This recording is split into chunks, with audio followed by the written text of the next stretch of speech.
Уважаемые государственные служащие, сегодня мы вам покажем, как можно предоставить форму 250 Декларацию об активах и обязательствах за 2021 год через мобильное приложение Е-Салых Азамат.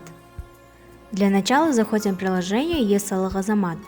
Выбираем вкладку «Настройки профиля. Регистрация». Вводим свой ИН. Устанавливайте свой код. Далее выбирайте всеобщее декларирование. Подаете декларацию, форма 250.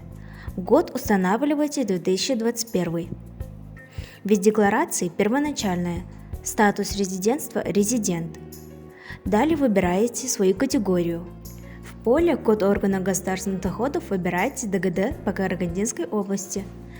Далее находите УГД по району имени Казбекби. Далее ставите галочку и нажимаете «Продолжить».